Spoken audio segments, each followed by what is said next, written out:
Kita bahas soal penanganan bencana banjir termasuk juga proses pencarian terhadap orang hilang yang sampai saat ini terdampak banjir dan juga longsor di Provinsi Aceh, Saudara.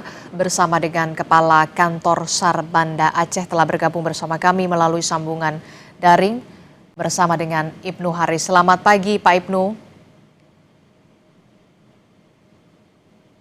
Selamat pagi Pak Ibnu. Selamat pagi Mbak Adisti. Iya Pak Ibnu. Selamat pagi Ya, Mbak Adisti. ya. Ya, Pak Ibnu, kami ingin tahu dulu untuk Provinsi Aceh dari data yang Anda himpun masih ada berapa warga lagi yang kemudian masih dinyatakan hilang atau dicari, Pak Ibnu? Ya, jadi sampai dengan hari ini ya, tanggal 6 Desember tahun 2025, tepat pukul 7, sampai pukul 7 tadi pagi, itu untuk korban yang kita masih dalam pencarian itu berjumlah 92 orang ya dari seluruh Aceh. Dengan meninggal dunia 349 orang dan selamat itu yang sudah kita evakuasi 3.451 orang. Jadi masih ada 92 orang lagi yang masih kita dalam pencarian, begitu. Jadi untuk Provinsi Aceh ini masih ada 92 orang lagi yang hilang dan masih dicari sampai saat ini. Dari pengamatan Anda di lapangan dan juga pantauan di lapangan yang rekan-rekan juga saat ini lakukan, apa yang menjadi kendala dari proses pencarian? Apakah memang karena tebalnya lumpur atau kemudian masih kekurangan alat berat di sana? Ya, jadi kita laksanakan proses evakuasi, pencarian, pertolongan terhadap korban. Memang ada beberapa kendala yang kita hadapi ya, terutama yang pertama adalah material-material banjir, sisa banjir ya, seperti lumpur, kemudian kayu-kayu ya, kemudian juga beberapa akses yang masih berusaha kita tembus. Kita masih membutuhkan alat-alat berat ya untuk proses evakuasi. Kemudian juga seperti material seperti kayu ya, kayu-kayu besar, kemudian juga lumpurnya kan sedikit bukan menyulitkan tapi sebagai mungkin tantangan ya untuk kita ya, untuk melaksanakan proses evakuasi serta pertolongan terhadap.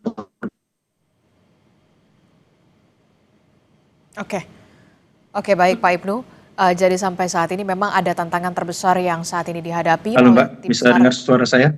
Iya, agak terputus Pak Ibnu Haris, mungkin karena terkendala sinyal, tapi saya menangkap apa yang Anda informasikan bahwa memang tantangan yang saat ini dihadapi oleh tim SAR dari Banda Aceh adalah dalam proses pencarian korban hilang, salah satunya adalah banyak sekali tumpukan kayu, kemudian juga tebalnya lumpur, dan masih minimnya alat berat, itu yang menjadi tantangan tersendiri ya Pak dalam proses pencarian terhadap orang hilang. Pak, terkait dengan juga soal pelibatan tim anjing pelacak, apa yang juga diikut sertakan dalam proses pencarian terhadap korban hilang ini, Pak? Ya, jadi saat ini kita masih proses ya, pertama kita masih menggunakan rubber boat ya, karena masih ada beberapa daerah itu yang masih tergenang air. Seperti ini sedang melakukan penyisiran di Sungai Tamiang ya, itu mungkin kita masih menggunakan rubber boat. Kemudian juga kita masih menggunakan peralatan-peralatan lain seperti drone dan lain-lain. Kini memang di dalam rencana kita ya, K9 nanti pada tahap selanjutnya kita akan menggunakan K9 dan kita sudah memiliki K9 untuk kita kerahkan nanti ke lapangan begitu. Untuk wilayah terisolasi sampai saat ini yang belum bisa dijangkau oleh tim SAR, dari pemetaan tim SAR Banda Aceh sendiri ada berapa wilayah Pak yang sampai saat ini masih terisolasi dan sulit sekali dijangkau melalui darat?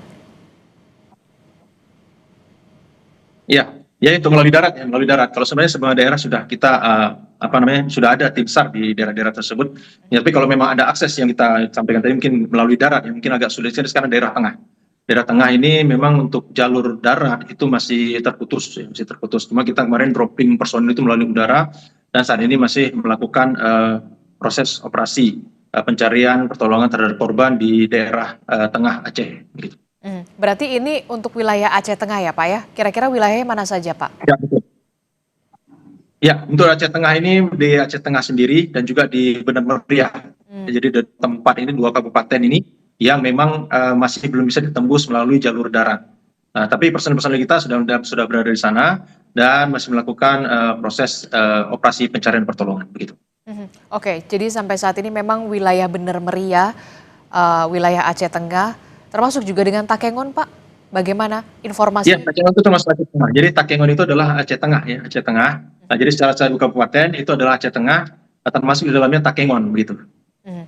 Oke, Pak, dalam proses pencarian terhadap orang hilang sampai saat ini, Pak, bantuan apa, Pak, yang saat ini diperlukan oleh tim SAR untuk bisa mengoptimalkan seluruh personil yang ada untuk melakukan proses pencarian, Pak Ibnu? Ya, jadi memang untuk proses pencarian sini memang kita dihadapkan dengan luasnya wilayah ya, luasnya wilayah di Aceh ini ya. Kemudian akses-akses juga yang masih mungkin bisa perlu kita terobos. Sebenarnya kita yang paling penting saat ini adalah alat berat ya, alat berat untuk mengakses jalan darat. Karena yang paling mudah saat ini ditempuh adalah jalan darat sebenarnya, jalan darat. Maka kita mesti membutuhkan peralatan-peralatan alat berat. Kemudian juga beberapa dropping logistik seperti BBM ya, BBM itu juga kita masih agak sulit untuk mendapatkan. Inilah yang pun kita mungkin sedang kita usahakan ya untuk alat berat dan juga BBM untuk pelaksanaan operasi SAR gitu. Oke, jadi minimnya alat berat dan juga pasokan BBM ini yang menjadi salah satu juga kendala kemudian belum optimalnya pencarian terhadap korban yang hilang ya, Pak ya? Ya. Ya, Pak, kalau kita boleh tahu, untuk alat berat sendiri, untuk Provinsi Aceh ini sudah mengerahkan berapa alat berat, Pak? Ya, jadi dari PUPR itu sudah cukup banyak sebenarnya, cukup banyak sekali alat-alat berat ya, karena kita terutama di daerah tengah ini. Daerah tengah itu ada 5 jalur untuk mencapai daerah tengah, seperti Benar Meriah dan Aceh Tengah. Ini sudah cukup banyak sebenarnya dikerahkan oleh PUPR untuk membuka aksesnya. Tapi memang karena medannya yang memang cukup sulit ya, cukup sulit sekali, mungkin memang membutuhkan ekstra ya, lebih ekstra untuk kebutuhan alat-alat berat ini. Cukup banyak yang sudah dikerahkan oleh pemerintah, terutama dari PUPR. Dan mereka sudah berusaha untuk menembus seluruh daerah ini, begitu. Mhm. Termasuk juga kesulitan BBM juga ya, Pak ya, menjadi kendala ya, Pak ya? BBM juga di sana mahal Ya, atau seperti apa? jadi betul. Jadi pasokan BBM seperti umpamanya di daerah-daerah di Aceh Tengah tadi yang saya sampaikan, Mhm. itu mungkin agak sulit karena tidak ada akses untuk masuk ke daerah tersebut melalui darat ya. Jadi harus melalui mungkin dari udara. Kemarin sudah dilaksanakan oleh Pertamina, Mhm. tapi apa namanya mungkin masih agak kurang. Jadi mungkin kita ada kesulitan mungkin di bidang itu begitu untuk proses evakuasi korban gitu. Mhm. Untuk wilayah terisolasi, Pak, apakah ada laporan juga masih ada beberapa wilayah yang kemudian sampai saat ini juga belum teraliri listrik, Pak? Iya, jadi untuk daerah tengah sebenarnya rata-rata belum teraliri listrik ya, karena memang belum ada akses ke jalan darat ke sana.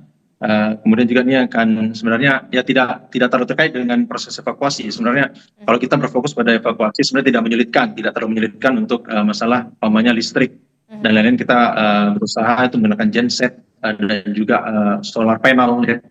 Itu kita bisa mengatasi untuk pasokan listrik untuk khusus pencarian dan pertolongan setelah evakuasi gitu. Mhm. Termasuk juga ketersediaan pasokan kantong jenazah juga, Pak? Apakah ini juga perlu diperhatikan juga? Iya, untuk pasokan kantong jenazah juga demikian, tapi insya Allah mudah-mudahan masih mencukupi kantong jenazah yang kita miliki dan kita sudah mendropping ke beberapa tempat ya. Kemarin kita menggunakan Hercules mendropping kantong jenazah itu ke daerah Aceh Utara. Alhamdulillah sudah tiba dan kita juga digunakan begitu. Mhm. Terakhir Pak, apa yang ingin Anda sampaikan terkait dengan proses pencarian yang sampai saat ini masih terus dilakukan oleh tim SAR untuk Provinsi Aceh sendiri, Pak?